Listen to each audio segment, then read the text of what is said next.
Jésus-Christ, tu es le roi de rois. Est-ce que tu peux élever ta voix là où tu es?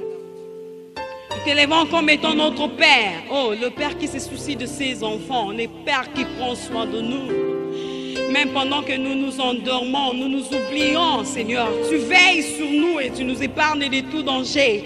Qui est comme toi, le véritable Dieu, le restaurateur. Nous sommes venus t'honorer, nous sommes venus t'élever, Christ, au-dessus de nos problèmes, au-dessus de nos difficultés, au-dessus de nos maladies. Nous t'élevons et nous reconnaissons que tu es capable de nous guérir, peu importe le temps. Peu importe la gravité, peu importe la longueur, Seigneur, de la nuit, la lumière nous finit par paraître. Tu es le roi, Jésus. Nous t'élevons, Seigneur. Oh Père, que ton nom soit élevé. Oh Jésus, que ton nom soit exalté. Tu es le roi de rois. Tu es le Dieu de ma vie. Alléluia. Confessons que tu es le Dieu. En toi j'ai trouvé le salut. Reçois, oh Dieu, l'adoration d'un cœur que tu as sauvé. Je viens t'adorer. Alléluia. La raison pour laquelle nous nous réunissons, Seigneur, c'est pour t'adorer. Oh. Alléluia. Ah, Jésus, je viens t'adorer. Reçois la louange de ton peuple, Jésus, en ces lieux. Père, nous t'adorons.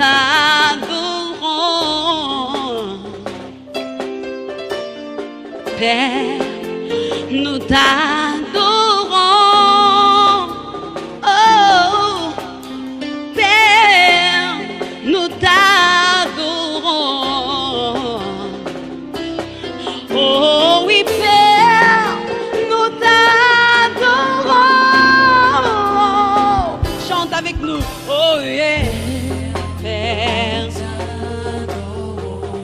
oui, de tout notre cœur, nous t'adorons, Seigneur. En ces lieux, devant ta sainte présence, nous nous prosternons devant toi, Jésus, et nous reconnaissons que tu es le véritable Dieu. Alléluia, Père. Oh, Père, tu es notre Père, nous te reconnaissons. Seigneur, nous te reconnaissons étant notre Père. Oh yeah. Nous t'adorons de tout notre cœur, Père.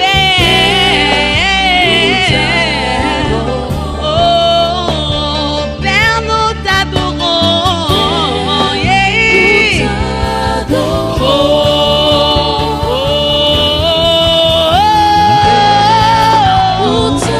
alléluia. Nous t'élevons de tout notre cœur, Seigneur.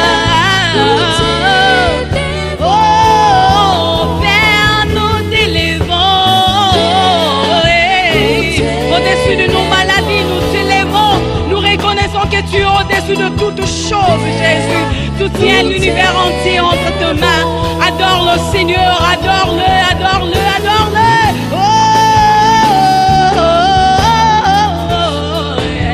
Seigneur, nous reconnaissons que tu es le Dieu tout-puissant. Nous reconnaissons que tu es le Rédempteur. La Bible dit, c'est toi qui assures la délivrance. Notre délivrance ne vient que de toi, Jésus. Alléluia, alléluia, alléluia. Esther a dit, écoute, Esther a dit, malgré la loi, j'entrerai chez le roi. Malgré les difficultés, nous voulons adorer Jésus. Malgré les préoccupations, malgré les difficultés, malgré tout ce qui nous entoure comme difficulté, nous voulons nous accéder devant son trône de gloire et élever l'étendard de sa gloire. Tu peux acclamer le Seigneur, tu peux pousser des cris de joie. Alléluia. Toyelelo konguma melakiti ya bokonzi na yo. Toyelelo koyembela Yahweh mokonzi na biso biso toyelelo. Alléluia. peux danser comme tu veux. Alléluia. Oh, biso toye lelo. Toye lelo.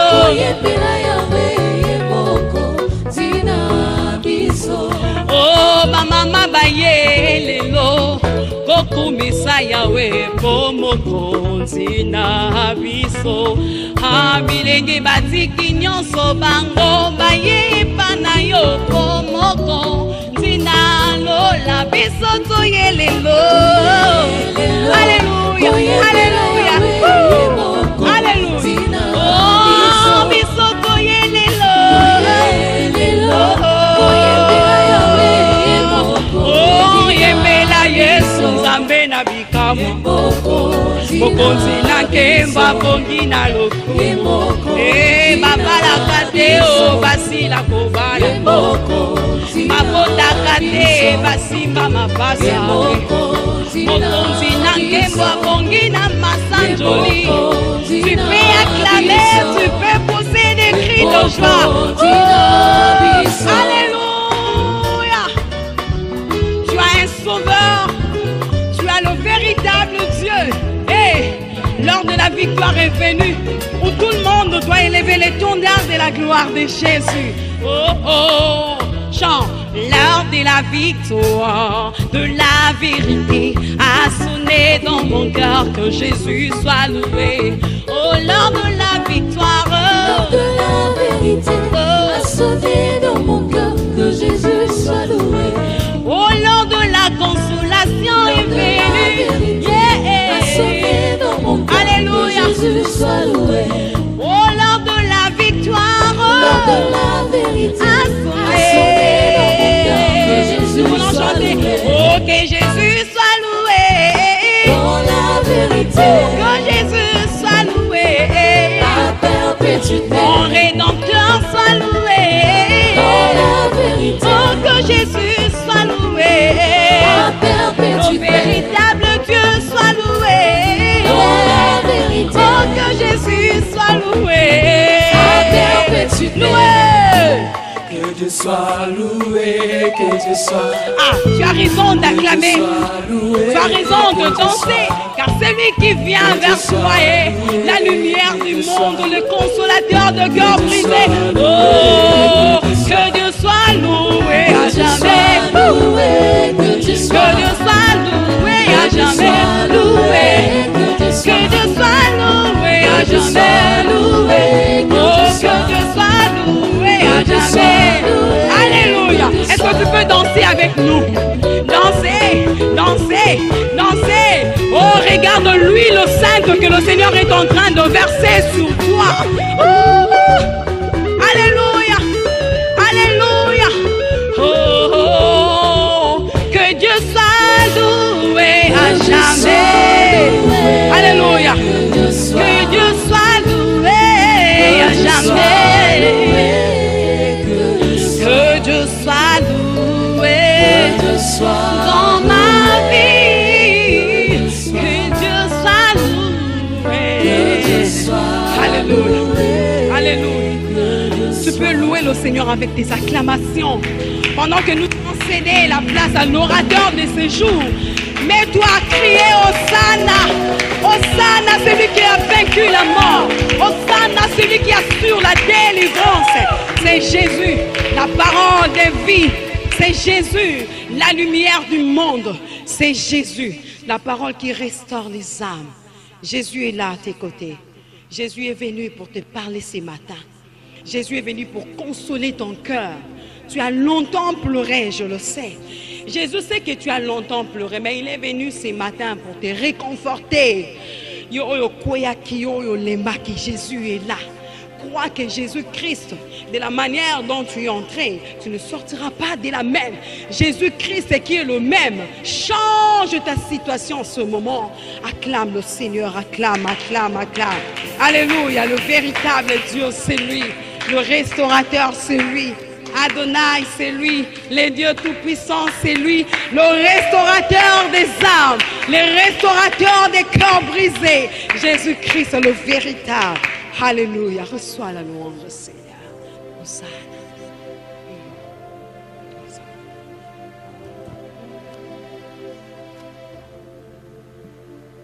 oyo akokani nayo azali te. Nani aleki o Yesu azali te. Natali na lola na likolo pe na se azali te. Natale la nani na suki na yo azali te. Azali te. Azali te. Azali te. Oyo akokani na yo azali te. Azali te. Azali te. Oyo akokani na yo azali te. Applaudissons très fort les rois des rois, les seigneurs, les seigneurs. Gloire, gloire au Tout-Puissant. Gloire à l'Éternel Dieu. Bien-aimés, nous sommes bénis ces jours. Nous sommes bénis ces jours pour la grâce et l'amour que le Seigneur ne cesse de nous témoigner. Je vous invite sans tarder à faire la lecture de la parole de Dieu. Nous lisons dans Job, chapitre 4, versets 1 à 9. Job, chapitre 4, versets 1 à 9. J'ai la version La Sainte Bible avec les commentaires de John MacArthur. Job, chapitre 4, versets 1 à 9. Eliphaz de Théna prit la parole et dit: si nous osons ouvrir la bouche, en seras-tu peiné? Mais qui pourrait garder le silence? Voici, tu as souvent enseigné les autres, et tu as fortifié les mains languissantes. Tes paroles ont relevé ceux qui chancelaient. Tu as affermi les genoux qui pliaient. Et maintenant qu'il s'agit de toi, tu faiblis. Maintenant que tu es atteint, tu te troubles. Ta crainte de Dieu n'est-elle pas ton soutien? Ton espérance n'est-ce pas ton intégrité? Cherche dans ton souvenir quel est l'innocent qui a péri. Quels sont les justes qui ont été exterminés? Pour moi, je l'ai vu, ceux qui labourent l'iniquité et qui sèment l'injustice emmoissonnent les fruits. Ils périssent par le souffle de Dieu, ils sont consumés par le vent de sa colère. Parole de l'Éternel. Je rends grâce au Seigneur. J'avais suivi mon collègue pasteur apôtre Roland Dallot le dimanche passé dans son message. J'ai béni le Seigneur parce que je me souviens que le 4 janvier 2019, devant la chaire et à la RTNC, j'avais dit au peuple congolais en particulier et au monde, parce qu'on nous a suivis à travers les chaînes de radio et de télévision, j'avais dit aux Congolais que 2019 qu'on n'espère pas quelque chose. J'avais dit aux Congolais que 2020, nous allons passer les moments les plus terribles de grands troubles que vous avez jamais connus dans notre pays. C'était le 4 janvier 2019. Et je rends grâce parce que le dimanche passé, je suivais le pasteur Dallot qui exprimait ce que le Seigneur lui a fait montre. Et il a dit, nous étions le dimanche 10. Roland Dallot dira dans 6 mois. D'après ce que le Seigneur nous a dit, les 6 mois ne vont tomber que vers le mois de décembre. C'est qu'effectivement, c'est 2021 que nous pouvons penser, peuple congolais. Ça c'est rassurant. Et lorsque nous avions commencé, aujourd'hui c'est le 4e dimanche, que nous avions commencé la série des enseignements sur la chute des dinosaures, la chute du Léviathan, la chute de ceux qui troublent les eaux, qui veulent renverser les navires, ceux qui troublent les flots ou qui ne permettent pas que les navires puissent bien circuler. Je bénis Dieu parce que nous ne devons pas citer seulement Moïse, nous ne devons pas citer seulement Ésaïe ou Jérémie, mais lorsqu'un serviteur de Dieu vient confirmer ce que son collègue avait dit, c'est que certainement Ésaïe a parlé et Jérémie et Ézéchiel viennent parler de la même chose et c'est qu'il y a quelque chose. Et nous sommes sûrs et certains que ce conducteur aveugle qui veut amener le pays dans la chute, obligatoirement, les Léviathans, qu'on le veuille ou pas, c'est la chute. C'est la chute du Léviathan. Et les grandes puissances du monde vont se taire. Vous savez, je suivais avant de commencer la prédication, je suivais la déclaration de l'OMS qui dit que l'Afrique attend encore, le pire va venir. Je dis au nom de Jésus, l'Afrique ne verra pas le pire.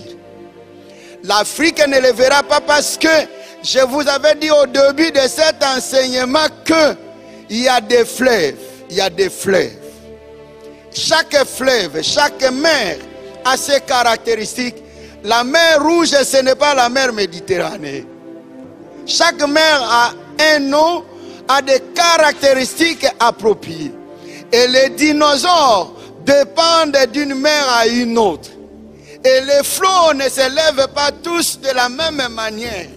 Attention, si vous vivez la situation en Europe, en Amérique, ne pensez pas que l'Afrique soit la substitution de l'Europe, de l'Amérique, de l'Asie ou de l'Océanie. Nous avons nos dinosaures et le Seigneur va nous donner la victoire sur ces Léviathans parce que notre situation n'est pas la vôtre. Si l'épidémie a fait des rages chez vous, il n'en sera pas de même pour la République démocratique du Congo, ni non plus pour les pays d'Afrique. Non, nous ne sommes pas la substitution, je le répète. Il faut éviter parfois des déclarations qui effrayent l'Afrique.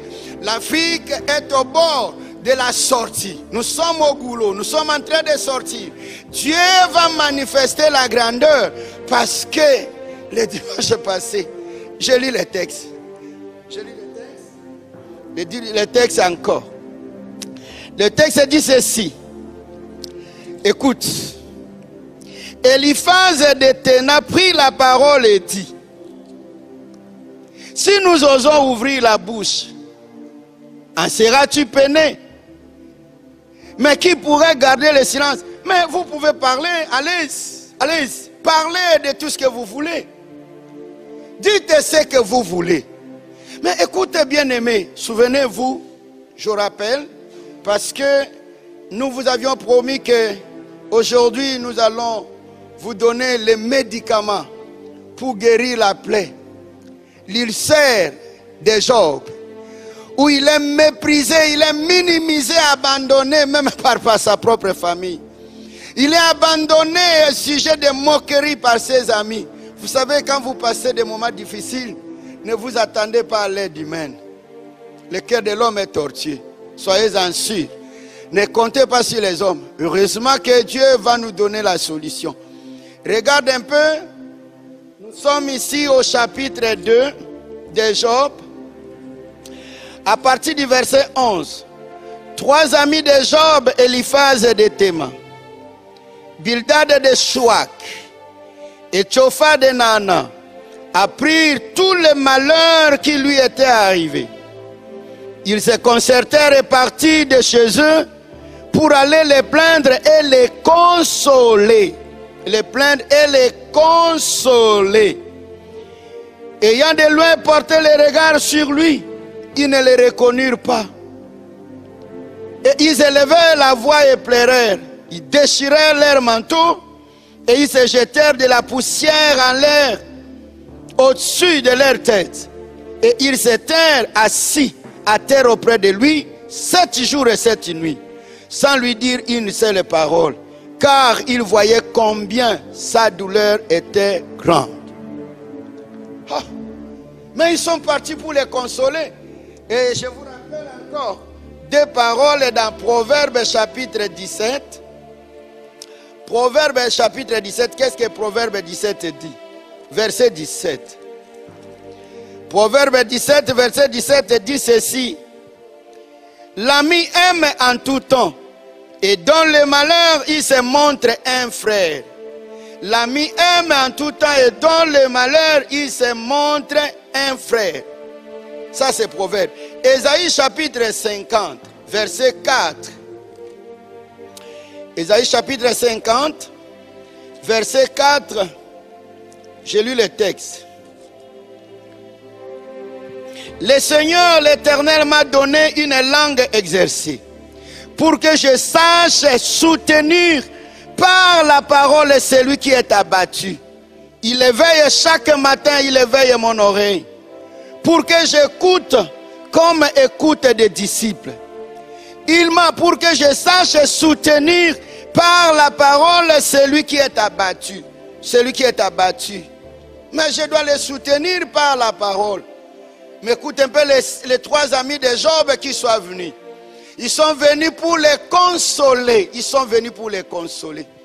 Ils sont venus pour se plaindre ensemble avec Job, apparaissant comme s'ils aimaient Job.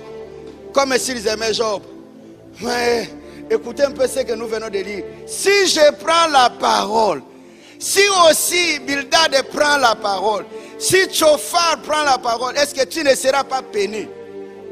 Mais toi, tu es venu me consoler. D'où vient que tu sortes maintenant les paroles qui vont me donner de la peine?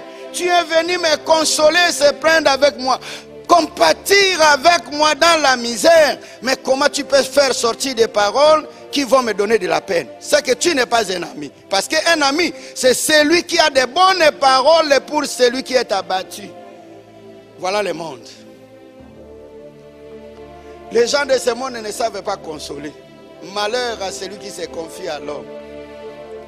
Tu as le malheur et on en vient pour en ajouter d'autres. Et il n'a même pas honte, hein? Il ne se sent même pas gêné. Il ne se sent pas gêné en disant, si nous osons ouvrir la bouche, en seras-tu peiné?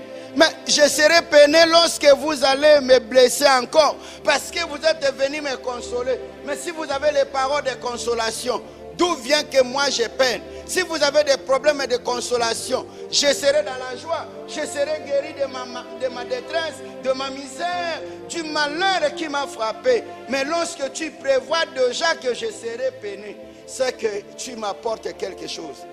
Médecin de néant. Les médecins de néant savent comment vous consommer de l'argent, mais sans vous apporter la guérison. Les médecins de néant. Chers médecins de néant, je parle d'abord des médecins de la science. Vous qui êtes dans des hôpitaux, attention, prenez d'abord ça sur ce plan-là. Vous administrez des ordonnances pour quelle maladie? Et combien vous en faites?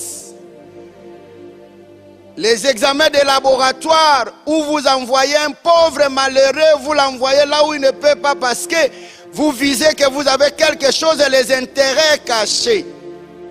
Médecin de néant. Médecin incompétent. Je ne suis pas en train de parler de médecin. Je parle, celui qu'on appelle un médecin, c'est toute personne qui peut apporter une guérison, qui peut apporter quelque chose, non pour alléger la misère, la douleur, mais non, c'est pour cicatriser, finir une fois pour toutes avec la souffrance. Et ma souffrance, dit Jérémie, est très douloureuse.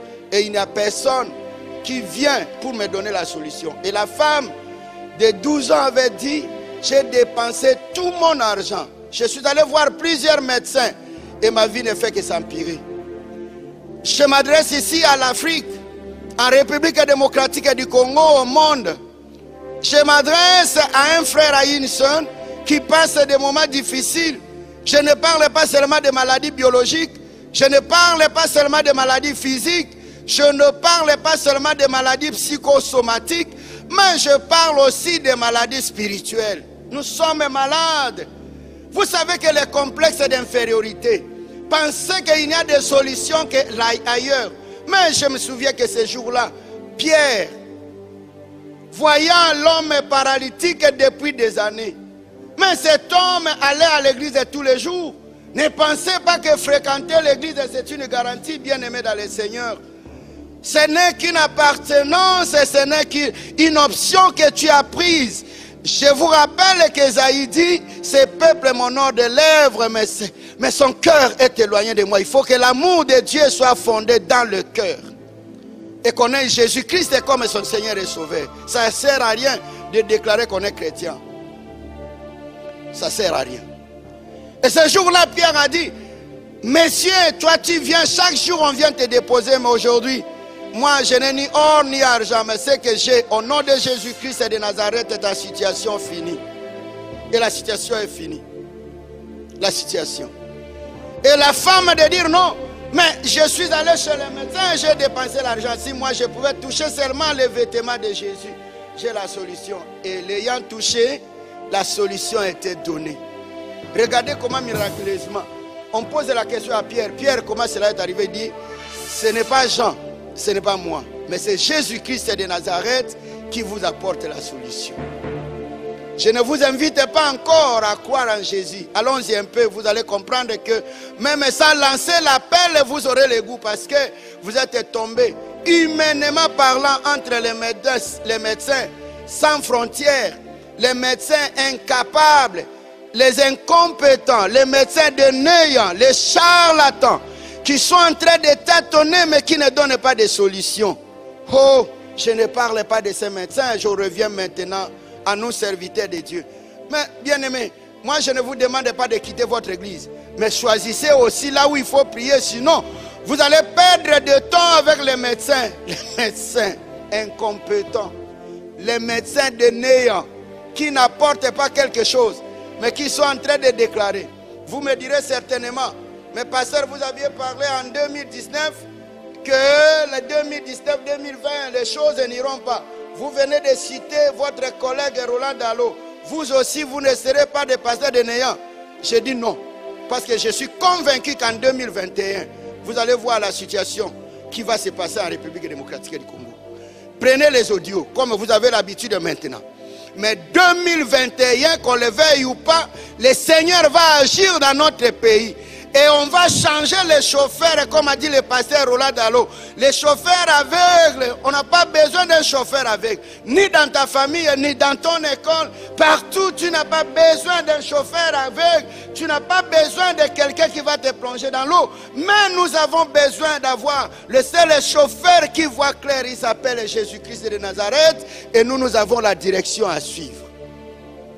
Nous avons la direction à suivre. Moi, je ne vous parle pas de vos véhicules de City-Train. Je ne parle pas de vos véhicules de quoi. Je ne parle pas de Padre ou de Fortuner. Je ne parle pas de véhicules, mais je parle qui va conduire ta vie. Je connais, la Bible dit, c'est Jésus qui marchait devant les gens et tout le monde les suivait. Quand on suit Jésus, on ne sera jamais déçu. On ne sera jamais déçu. My God. Permettez-moi un peu d'ouvrir une petite parenthèse. Parce que j'ai parlé de trois amis. Il faut que vous les connaissiez bien, les trois amis. Et puis, je vais vous parler du baume de Gala. Les trois amis. D'abord, on parle de Gala. Le premier ami dont on cite le nom, c'est Eliphaz. J'ai posé la question, Eliphaz, qui es-tu? Il me dit, Eliphaz, mon nom signifie Dieu est l'or finé. C'est-à-dire l'or travaillé, qui n'a plus de réparation à faire. Mais quand vous regardez l'or finé, mais les paroles qui sortent de l'or finé, vous ne pouvez pas croire que Dieu est l'or et l'or finé, et qu'on trouve une personne qui est l'or finé qui en trouve. Ça montre la vie de l'hypocrisie. Les gens sont ceux qui ne paraissent pas. Ils paraissent autrement, mais au-dedans d'eux. La Bible dit, gardez-vous, Matthieu chapitre 7, verset 15 dit, gardez-vous des faux prophètes. Ils viennent à vous en peau de brebis, mais alors l'intérieur. Et si vous voulez encore enchérir, allez au chapitre 21. Allez dans Matthieu, vous allez voir les choses. Il dit au verset 21, tous ceux qui me disent Seigneur, Seigneur n'iront pas au ciel, n'hériteront pas le royaume des cieux. Je vous dirai, éloignez-vous de moi, vous qui avez commis l'iniquité. C'est-à-dire que vous paraissiez comme des serviteurs, comme des enfants de Dieu, alors qu'au-dedans de vous-même, ça ne reflète pas la réalité. Voilà les Éliphaz, ce sont ces serviteurs de Dieu, ce sont ces enfants de Dieu, ce sont ces politiciens, ce sont ces gens qui ont un discours flatteur, alors qu'au fond, dans la réalité, ça ne reflète pas ce que les gens disent. Éliphaz, c'est Dieu et l'or. C'est Dieu, c'est l'or raffiné qu'on a travaillé, pensant comme s'il est travaillé par la parole, alors que c'est un autre Judas. Qui à côté de Jésus n'est là que pour les détruire. Ce sont de détruire ceux qui sont avec nous. Soyons sincères dans notre manière de vivre. Soyons sincères. Hommes de Dieu, serviteurs de Dieu, enfants de Dieu, peuple de Dieu. Soyons sincères dans notre manière de vivre, dans notre manière de dire, dans notre manière d'approcher les autres. N'ayons pas des agendas cachés. Non, attention. Le Seigneur est la lumière, même dans les ténèbres, il fait luire. Voilà Éliphaz. Éliphaz, je lui pose la question, mais Éliphaz, pourquoi tu as ce caractère-là? Éliphaz dit, je suis fils d'Ésaü et d'Adam. Quand vous lisez Genèse, chapitre 36, verset 4, vous verrez, la Bible dit ceci, Genèse 36, verset 4. Je vous lis le texte pour ne pas me prêter intention. J'aime les gens de Béret parce qu'on vérifie. Genèse 36, verset 4. La Bible dit ceci. Adam enfanta à Ésaü, Éliphaz, Basmat, enfanta Ruel, parce qu'il avait plusieurs femmes. Et il va enfanter, Éliphaz. C'est un enfant de qui? D'Ésaü. Et vous connaissez Ésaü, les frères jumeaux de Jacob. C'est celui qui va dire à son frère, les jours de la mort de mon père, je vais les tuer. Mais voilà, tel est père, tel est fils. Il paraît être les jumeaux de Jacob, mais dans son cœur, c'est l'assassinat. Combien nous ne vivons pas un monde d'assassins? Les gens qui vous disent une histoire, mais après, quand vous tournez dos, ils commencent à mal parler contre toi. Combien on n'en trouve pas? Et mon frère, ne regrette pas que tu sois tombé entre les mains d'Éliphaz. Les mains d'Éliphaz. Éliphaz, fils d'Ésaü. Ou d'Ésaïe, ça dépend que vous prononcez en français ou en hébreu. Fils d'Ésaü avec une de ses femmes, Ada. Et l'enfant va refléter seulement l'image de son père. Parce que son père n'était pas d'une bonne moralité. Le deuxième ami, c'est Bildad de Chouak. Je pose la question, Bildad, que veux-tu dire? Moi, je suis dépression. C'est-à-dire, quand je viens devant toi, ne t'attends pas à quelque chose de bon. Parfois, tu es collé à un ami, à une amie, pensant que c'est un bon ami, c'est une belle amie. Non, attention, c'est un hypocrite. À côté de toi pour te ronger, tu n'auras pas quelque chose. Combien nous ne sommes pas déçus des comportements de ceux qui vivent avec nous? Et c'est pourquoi Matthieu dit, le premier ennemi de l'homme, ce sont les gens de sa propre famille. Mon frère, ceux qui vont te détruire ne sont que ceux qui mangent une même assiette et partagent même un repas avec toi. Ce sont ces gens-là qui vont te rendre ridicule. Et je dis, au nom de Jésus, quelle que soit la dépression, tu n'en subiras pas. Parce que tu es l'enfant du roi des rois. Tes ennemis sont à côté de toi, ils vont tomber à gauche et à droite, mais toi tu resteras parce que le Seigneur qui te garde ne te laissera jamais. Il est le secours qui ne manque jamais au temps de la détresse. Et quand je lui pose la question, Bildad, qui est-il? Il dit, mais moi je suis fils de Ketura avec Abraham. Genèse chapitre 2, chapitre 25, verset 2. Je vous ai dit que Éliphaz est fils d'Ésaü, frère jumeau de Jacob. Jacob qui est petit-fils d'Abraham. Et Bildad, c'est le fils de Ketura. Après la mort de Sarah, cette femme qu'Abraham avait prise, Ils ont mis au monde cet enfant de Kétour avec Abraham. Suivez, c'est la nécessité, c'est quoi? C'est-à-dire que vous voyez le type de personnes qui vont vous rendre la vie malheureuse. Vous aurez toujours des gens qui ont un pied dedans, un pied dehors. Patrice a chanté. Dans les thermomètres de Dieu, il faut être chaud ou bien être froid. Ainsi dit l'Éternel. Sinon tu seras vomi.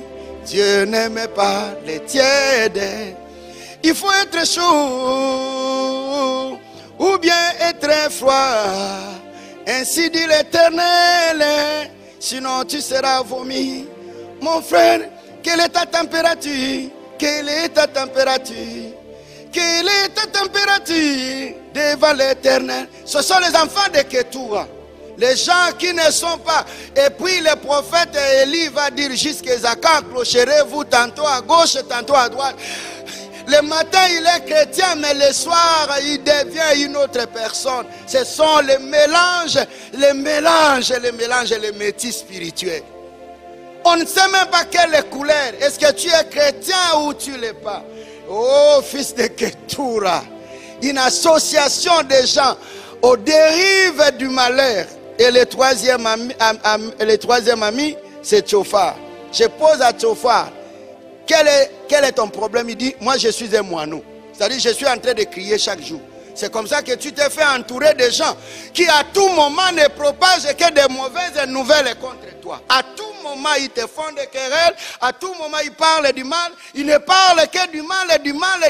Parce que ce sont les moineaux qui ne savent pas cette heure. Vous avez des gens qui sont indiscrets, qui ne savent pas garder les secrets, qui une fois vous lui racontez les problèmes, vous êtes dans les misères. Parce que vous ne direz jamais qui va contrôler les moineaux. Qui va contrôler les moineaux? Personne ne saura contrôler les moineaux. Oh my God. Regardez maintenant les gens qui vont visiter Job. Vous comprenez de telles personnes? Des personnes qui ont la haine. Des personnes qui n'ont pas une personnalité. Et des personnes qui ne se taisent pas. Et quand je lui pose la question, Tchofar, pourquoi ces problèmes? Il vient me répondre dans Genèse chapitre 4, verset 19 et 22, il dit, mais moi je ne peux pas me taire parce que je suis descendant de Lémec. Je suis descendant de Lémec, et Lémec qui est le fils de Caïn. Comme je suis, mon grand-père était un errant, et mon grand-père était une personne qui avait toujours son épée pour assassiner. De la même manière, moi je ne peux pas te laisser tranquille parce que je dois te calomnier, te critiquer, te dire des choses, des médisances à tout moment pour que tu perdes ton contrôle et alors tu vas chuter. Voilà le type d'amis. Oh, le rôle d'un ami, c'est consoler. Le rôle d'un ami, c'est apporter la solution. C'est pourquoi Job va le traiter de médecin de néant. C'est-à-dire que chacun avait l'objectif. Ce n'est pas pour compatir avec lui, mais l'objectif c'était quoi? C'était éliminer Job. Pas de mauvais propos. Éloignez-vous de toutes personnes. Éloignez-vous de tout ami et de tout ami qui à côté de toi ne dit que du mal et à cause de toi. Éloigne-toi. Éloigne-toi de cet ami. Éloignez-vous de tous vos amis bien-aimés qui ne parlent que du mal contre vous. Jamais ils vous diront quelque chose de bon. Et ça c'est un danger. Ce sont les types d'Eliphad, de Bildad et de Tchofar. Oh my God. Et maintenant on vient parce que ce sont des médecins de néant. Qu'est-ce qu'il faut maintenant? Job dit, parce que vous n'êtes pas venu me consoler. Moi, mon problème, je vais le laisser entre les mains de l'Éternel. Et la Bible dit, est-ce qu'en Gala, il n'y a-t-il pas de baume? N'y a-t-il pas de baume en Gala? Voilà où nous atterrissons maintenant pour vous parler de Gala et parler de baume. D'abord, qui est Gala? Gala, j'ai posé la question à la Bible, Monsieur Gala, c'est quoi? Il me dit, mais non, Gala, c'est le père de Makir. C'est le petit-fils de Manassé. Et je lui ai dit, donnez-moi les preuves. Il me dit, allez un peu dans le texte de Nombres, chapitre 26, verset 29 et le verset 30. Je lis maintenant Nombres, chapitre 26. Le verset 29 et le verset 30 pour vérifier vraiment les faits. Si effectivement ce qu'il me dit c'est ça. Nombre chapitre 26, verset 29 et le verset 30. La Bible me dit ceci. Fils de Manassé, fils de Joseph, petit-fils de Jacob. Et qui sont ces fils? Fils de Manassé, de Makir, descend la famille de Makirites. Makir engendra Gala. De Gala descend la famille de Galadites. Donc c'est un descendant de Manassé. Et si vous voulez en savoir plus sur Manassé, allez lire le texte de Genèse chapitre 48, versets 13 et 14. C'est lorsque Joseph va présenter ces deux enfants à son père. Il pense que la bénédiction sera sur Manassé, alors que le père avait vu une chose autrement. Il va poser sa main droite sur Ephraïm qui était le petit frère. Mon frère, je te dis une chose vraie. Cette année, la bénédiction qui devrait appartenir au charlatan va te revenir au nom puissant de Jésus-Christ de Nazareth. Même là où on t'a déclassé, tu seras reclassé. Que 2020 soit une année de reclassement et que lorsque tu vas entrer en 2021, tu jouisses maintenant du bonheur parce que toi, tu es l'héritier. Tu n'es pas ce que ton père pense, mais c'est ce que ton grand-père pense. Je ne parle pas d'un grand-père. Les gens pensent de toi autrement, mais Jésus-Christ te voit autrement. Peut-être tu es rejeté par la famille, peut-être tu es rejeté au mariage. Il y a des choses qui ne marchent pas. Lorsque ton père et ta mère ne te soutiennent pas, tu as un soutien qui s'appelle Elohim. Tu as un soutien qui s'appelle Adonai. Il ne t'abandonnera jamais. Oh, combien les gens de ce monde me déclassent. Mais il y a un homme qui vient me reclasser encore. Il y a un homme qui vient me reclasser. Et ça, j'aime l'histoire de Gala. J'aime l'histoire de Gala. Fils de Makir, petit-fils de Manassé. Et même si mon père m'a déclassé, même si on me dit, le père a mangé des raisins verts, toi tu auras des dents pourries, je te dis une chose vraie, je n'en aurai pas. Moi, je ne suis pas le produit de mon père. Je suis descendant, mais je ne suis pas mon père. Et tu verras des choses merveilleuses. Je suis de la génération du champion David, qui son père était berger, mais il est fini par devenir roi. Attention, ne dis pas n'importe quoi contre ma personne. Je ne suis pas ce que le monde dit. Je ne suis pas ce que Joseph pense, mais je suis ce que Dieu a destiné. Dieu m'a destiné, moi Ephraïm, de passer avant Manassé. Que Manassé pense face à l'orgueil, c'est son problème, mais parce que le Léviathan va tomber. J'ai dit au nom de Jésus, tous les orgueilleux, tous ceux qui pensent que Dieu les a accomplis vont chuter au nom de Jésus. Que ce soit les nations, que ce soit les États, que ce soit des personnes physiques ou morales qui pensent qu'ils sont arrivés au sommet. Je dis à tout homme, à toute femme, que cette année tu vas tomber, tu ne passeras jamais. Je vais me repositionner. Je vais me repositionner parce que Dieu me veut. My Lord, my Lord, le Seigneur t'aime. Ça, c'est la situation de Gala. Gala, c'est un repositionné. Et j'annonce ce matin, j'annonce ce soir, selon l'heure à laquelle vous allez me suivre, que vous êtes les repositionneurs de l'Éternel. Ne comptez pas, n'écoutez pas ce que les gens disent de toi. Même si on te présente une situation impossible, dites-leur que mon Dieu a le dernier mot. Il va changer ma situation. Il verra mon humiliation, il va changer. Il ne me laissera jamais pleurer. Il ne me laissera jamais dans les larmes. Cesse de troubler ma vie. Vous êtes des médecins de néant. Cesse des charlatans, des médecins incompétents, incapables. Cesse de me troubler, cher médecin, cher pasteur. Quitte avec des fausses prophéties. Le Seigneur est avec moi. La précision, c'est le Seigneur qui m'endort. My God. Maintenant, Gala, c'est qui? Gala, le mot Gala signifie distrait. La distraction ici est accompagnée de, il est distrait. Distrait par rapport à quoi? C'est-à-dire Gala, ce n'est pas celui qui écoute n'importe quoi. Ce n'est pas celui qui va perdre son temps en écoutant les médecins de néant. Chaque fois qu'il y a le médecin de néant, il prend sa position. je vais parler à l'Éternel. Je ne passe pas mon temps dans des distractions. Parce que je sais que la solution se trouve ailleurs. Ce n'est pas toi la solution. J'annonce à un frère, à une sœur, à qui un prophète, un pasteur, un docteur, un archibishop, un évêque a dit des choses qui ne sont pas conformes, que le Seigneur est avec toi, il ne t'abandonnera jamais. Que le Seigneur est avec toi, il ne t'abandonnera jamais. Et la Bible dit encore, Gala, ça signifie non seulement distrait, mais discret, indépendant, solitaire. C'est celui qui trace ses propres chemins. Celui qui ne tient pas compte de la vie des autres. On peut te laisser penser que tu vas mourir. Je t'annonce ce matin que toi tu n'auras besoin de personne. Ceux qui s'éloignent de toi vont échouer parce que le Seigneur est avec toi. Il est discret. Sois discret. Sois discret dans ce que le Seigneur te dit. Sois discret. Je dis, il est distrait parce qu'il n'écoute pas n'importe quoi. Cesse d'écouter les charlatans. Cesse.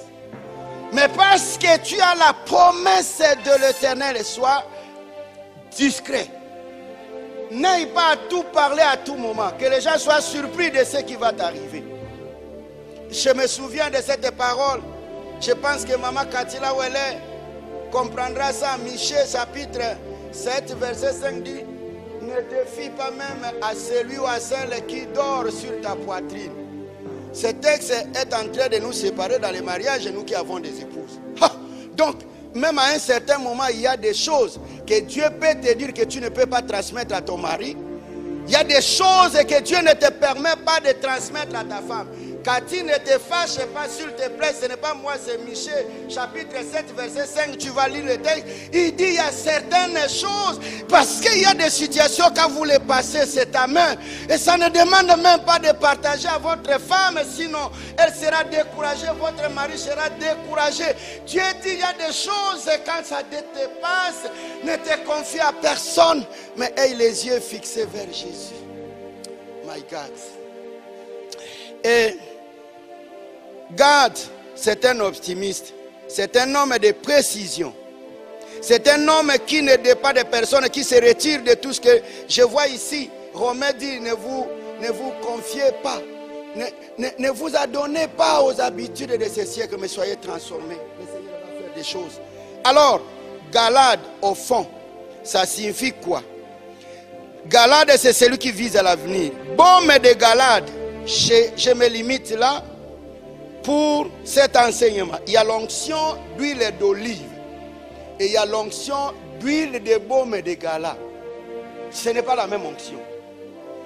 Du part de l'environnement, l'olivier, on le plante le long de la mer Méditerranée. Souvenez-vous, Somme dit, heureux l'homme qui se place au bord de la Méditerranée, qui est planté au bord de la Méditerranée. L'onction d'olive est gloire, l'onction d'olive est espoir, c'est l'onction de la facilité. Ce sont les gens qui aiment, c'est l'onction des héritiers, qui n'ont pas l'art de l'effort, mais qui pensent seulement obtenir des autres. Et l'onction d'huile de baume de Gala, c'est l'onction des champions, l'onction des rois, des combattants, des concurrents. Les gens qui ne tiennent pas compte, c'est pourquoi il est indépendant. Parce qu'il sait que même si personne ne m'apporte l'appui, je réussirai parce que le Seigneur est avec moi. Il ne tient pas compte de ce que les gens disent. Il a l'onction. L'onction de baume de Gala, c'est l'onction des grands. C'est l'onction des personnes accomplies. L'onction des personnes qui ne pleurent pas, qui ne passent pas leur temps dans des futilités. Mais les gens qui savent que Jésus-Christ est avec nous, quand je chancelle, Jésus ne m'abandonnera jamais. Je suis dans des difficultés, tout le monde se moque de moi, mais je sais que je suis champion. Voilà l'onction dont nous avons besoin. Nous n'avons pas besoin pour développer le monde et le Congo. Nous n'avons pas besoin de dire, oh, le gouvernement n'a pas vraiment coqueté. L'église n'est pas coqueté. Mais si l'église ne coque pas, si le pays ne coque pas, mais toi tu vas coquer. Tu vas coquer. Toi tu es capable parce que Dieu t'a établi celui qui doit sauver. Parce que tu as l'onction des champions qui frayent les chemins. L'onction des gens qui prennent d'autres en charge. L'onction des gens qui taillent le chemin. Ce sont la génération des taupes qui ne marchent pas sur les pas des autres, mais qui frayent les chemins. Je te dis, cette année, à la fin de l'année, tu vas frayer le chemin. Et 2020, tu vas prendre en charge une agglomération. 2021, le Seigneur sera avec toi. Toi, tu n'es pas quelqu'un qui sera bloqué, que personne ne te bloque sur ton chemin. C'est que le Seigneur a dit, il le fera. Enfin, baume de Gala signifie quoi? C'est la vérité. 1. Jean 8, verset 32 dit, vous connaissez la vérité vous affranchira. Et si le Fils vous affranchit, vous serez réellement libre. C'est que vous n'avez pas la vie en dehors de Jésus-Christ de Nazareth. Parce que Jésus dit, je suis le chemin, la vérité et la vie. C'est l'unique médecin qui n'échoue jamais. Quand l'Europe est fatiguée avec le coronavirus, quand l'Amérique est fatiguée avec le coronavirus, quand les masques ne cachent, ne tiennent pas, quand les confinements, on vous a confiné, déconfiné, la maladie continue parce que le virus il ne meurt jamais. Celui qui met fin à la vie d'un virus, il n'y a que Jésus-Christ de Nazareth. Médicalement, le virus il ne meurt jamais. Ça, c'est la biologie que nous avions appris. Ça ne meurt jamais. Même si on fait les vaccins ne finissent jamais la maladie. J'ai suivi un professeur qui a dit, le corps d'espoir, ce n'est pas mon corps. Le corps de ma vie, ce n'est pas mon corps. Le corps de merveille, ce n'est pas mon corps. Chacun de nous a un corps. Et il n'y a pas de vaccin qui soit automatique pour tout le monde parce que chacun de nous a un organisme qui fonctionne autrement. Il faut un vaccin particulier. Le vaccin particulier s'appelle Jésus-Christ de Nazareth. Oh my God. 2. Baume de Gala, c'est quoi? C'est la repentance. Jérémie chapitre 8, verset 6, il dit, repentez-vous de votre méchanceté. Si vous vous repentez de votre méchanceté, moi, je vous épargnerai de toutes les maladies dont j'ai prévu de vous donner. Détournons-nous de la méchanceté. L'homme est devenu le loup pour l'autre. Homo homini lupus. L'exploitation de l'homme par l'homme. La mort vient par l'homme. On invente des virus. On invente des histoires. Lorsque vous mettez en critique, en calomnie votre prochain, qu'est-ce que vous faites de spécial? Vous tuez votre prochain. Et la Bible nous demande de nous repentir. Enfin, troisième élément sur baume de Gala, j'ai dit la vérité, c'est Jésus-Christ. La repentance, il dit, déchargez-vous sur moi de tous vos soucis et je vous donnerai du repos. Vous aurez la paix, non pas les médecins. Nous les pasteurs, nous ne vous donnerons jamais la paix c'est Jésus-Christ. Et il dit, troisième aspect du baume de Gala, c'est l'abandon du péché. Psaume 32, verset 1 à 5 dit, tant que j'ai caché mon péché, ma vie se détruisait, mes os se détruisaient. Je me suis dit non. J'ai assez dit au pasteur, mon frère, serviteur de Dieu, excusez-moi, vous n'êtes pas le dépôt où on doit venir confesser les péchés. Excusez-moi, homme de Dieu, bishop, vous trompez les enfants de Dieu. Venez confesser. Qu'est-ce qui va toubéler? La seule personne qui repente, qui accepte, qui pardonne, il s'appelle Jésus-Christ de Nazareth. Quand je viens déposer mon souci auprès de lui, les pasteurs de ce monde, les prophètes, les bishops, quand vous confessez auprès de lui, ça devient une histoire. C'est une marque. Toutes les prédications. Bino bana basi ya mikolo, musala kolongo la basem. Bino bana basi ya mikolo, musala bino ko bimara boy. Bino ba papa mikolo, musala bino ko simba bakis. Ba o ba confessa que pa batolobi lelo ba komi ba zoba. Mais la seule personne auprès de qui je vais remettre mon péché, il s'appelle Jésus-Christ de Nazareth. Bien-aimé, voici le baume de Gala. Le baume de Gala, c'est la destruction du mal pour construire l'avenir. Le baume de Gala, c'est le dépassement des limites, aller plus haut. Si vous voulez aller loin, c'est Jésus-Christ. Si vous voulez flâner dans l'espace, être profond, c'est Jésus-Christ. Si vous voulez projeter un avenir meilleur, c'est Jésus-Christ. Et il mettra toujours à tes côtés un ami, une amie qui sera ton soutien pendant les moments difficiles. Et c'est pourquoi je supplie à tout le monde que ce jour, si nous voulons bâtir un monde nouveau, si nous voulons consoler nos bien-aimés, évitons les incriminations, évitons tout ce qui vient nous détruire. Évitons des paroles et des malheurs. Ne cherche pas à faire peiner ton frère, ta soeur, mais cherche au contraire à participer, à contribuer à sa vie. Ne l'abandonne pas, ne te moque pas de moi, parce que même si mes os se détériorent, soyez-en sûrs que Dieu ne m'abandonnera jamais. Et si je mal ai fait contre l'Éternel, je reviendrai à lui et il me dira, venez à moi, vous tous qui êtes fatigués et chargés, vous aurez du repos. Vous avez quel problème, bien-aimés? Les moqueries de la famille, de la belle famille, au travail, la profession ne marche pas. Ceux qui vous accompagnent aujourd'hui sont en train de divulguer tout ce que vous aviez fait ensemble. Peut-être vous êtes si blessés comme Job. Job a dit attention, vous êtes des médecins des néants. Moi, j'ai le baume de Gala. Je dirai la vérité, je m'attacherai à Jésus-Christ, je me laisserai à lui, il ne m'abandonnera jamais. C'est pourquoi je dis à un frère, à une soeur, que ton avenir est meilleur que ce que tu es en train de penser. Tu passes des moments difficiles où tu as personne, mais le Seigneur est à tes côtés, il te dit, je suis avec toi tous les jours jusqu'à la fin du monde. C'est l'ami fidèle qui ne nous abandonne jamais. Merveille.